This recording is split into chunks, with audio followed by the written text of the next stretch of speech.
अनमोल, एक हाँ, मिनट।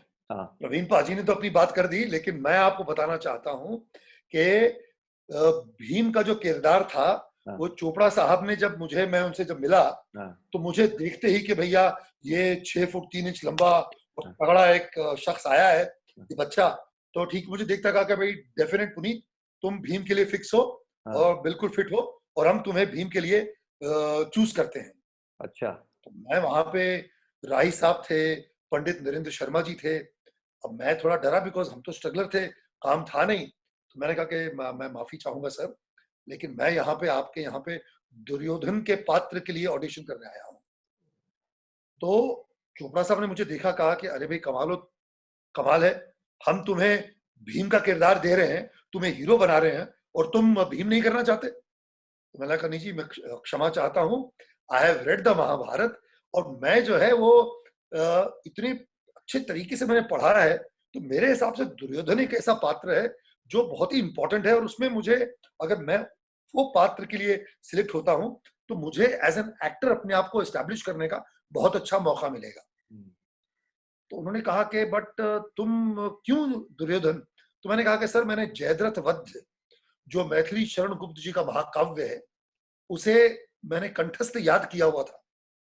तो पंडित नरेंद्र शर्मा जी और हाई मासूम रजा साहब थे, तो उन्होंने मुझसे कहा कि तुम्हें याद है? मैंने जी हाँ, मुझे याद है। तो ठीक है, कुछ पंक्तियां सुनाओ। तो मैंने चोपड़ा साहब, राही मासूम रजा साहब और पंडित नरेंद्र शर्मा जी के समक्ष, उनके सामने जयद्रथ वध सुनाया था। वो सुनाते ही वो जब देखा कि इस लड़के की स्पीच डिक्शन कमाल की है, और उस फिर मुझे दुर्योधन के पात्र के लिए उन्होंने नियुक्त किया। अब प्रॉब्लम हो गई। ओ तेरी, तो ये जो सागर सलुंके साहब थे, जो एक इंस्पेक्टर थे मुंबई पुलिस में, हम्म, उन उनको उन्होंने भीम के लिए सिलेक्ट किया, जो बाद में आके बलराम बने। तो बलराम बने। हाँ, हाँ, तो फिर हाँ, जब वो मेरे सामने आए, जब हमारे सामने आए, तो कहा नहीं यार, तो गड़बड़ हो रहा है। हाँ, Bheem should be slightly bigger than Duryodhan. ये तो भीम का है, मतलब पुनीत सर के सामने ये कमजोर लग रहा है। ओ तो तेरी, फिर जोड़ा था, भाई पुनीत, हमने तुम्हें दुर्योधन का पात्र तो दे दिया है, लेकिन अगर हमें तुमसे बेहतर, तुमसे बड़ा भीम नहीं मिलेगा, तो हम तुम्ही से भीम कराएंगे। मैं फिर डर गया, बोला भैया ये भीम की तलवार मेरे सर पे लटकी हुई है, तो क्या करूं? तो फिर मैंने सोचा, प्रवीण पाजी जो थे, ये हमारे एशियन गोल्ड मेडलिस्ट हैं, हमारे आदरणीय हैं, और मतलब मैं उनका बहुत बड़ा फैन था। Twice he was an Asian gold medalist. तो मैंने रवि जी से कहा कि रवि जी, यार प्रवीण पाजी जैसे बंदा कोई हो ही नहीं सकता। मतलब आउट ऑफ दारा सिंह अगर कोई एक इमेज जो आती है, हम्म, जो एक टॉल 6 फुट 7 इंच का कद, ओह, दैट वेट, मैंने कहा सर, प्रवीण पाजी से बेटर कोई नहीं है सर। तो सर उनको कांटेक्ट किया, जो उनको लिया जाए। फिर कैसे उन्होंने किया, और फिर प्रवीण पाजी भीम बने।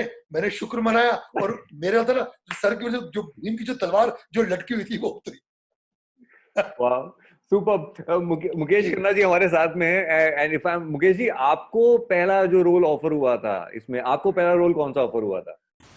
अब अगर मैं इस सवाल का जवाब दूं कि पहला रोल मुझे कौन सा ऑफर हुआ था, तो आप शायद हंसेंगे, और सबसे ज़्यादा हंसी तो हमारे दुर्योधन पुनीत सर की होगी, क्योंकि दुर्योधन का रोल मुझे सबसे पहले ऑफर किया था जब मैंने 15 फिल्मों के हीरो होने के बावजूद मैंने धोती पहनकर, मुकुट लगाकर, मूछ लगाकर मैंने ऑडिशन दिया था, और गूफी पेंटर शकुनी महाशय का फ़ोन आया था, मुकेश, चोपड़ा साहब things you will be very good Duryodhan.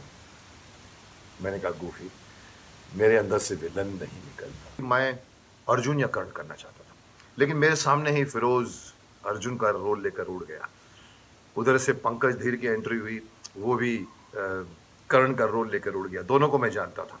फिर उसके बाद पंकज धीर मैं कर्ण करना चाहता था एक्चुअली, अर्जुन भी करना चाहता था।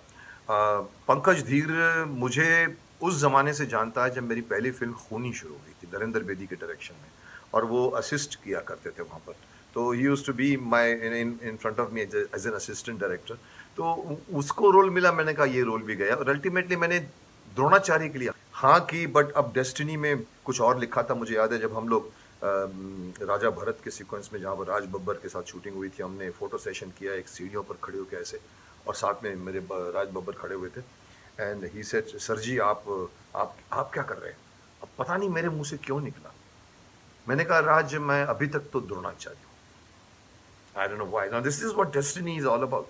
And within 15 days, Goofy ने मुझे फोन किया, मुकेश तू आजा, तेरा जरूरत है. मैंने कहा पागल है, अभी बच्चे पैदा होंगे, बड़े होंगे, उसके बाद भी गुरु आएगा. बोला नहीं, कोई चक्कर चल गया, तू आजा. अब पता लगा कि वही सब जानती है, आज तो अभी पूरी हिंदुस्तान जानता है शायद, कि भाई एक शख्स, एक एक्टर जो हैं हमारे इंस्टीट्यूट के ही थे, मेरे साथ भी पढ़ते थे, विजेंद्र गाडगे. भीष्म का नाम हमेशा गूफी पेंटल के ऑफिस में लिखा रहता था, भीष्मा विजेंद्र गाडगे.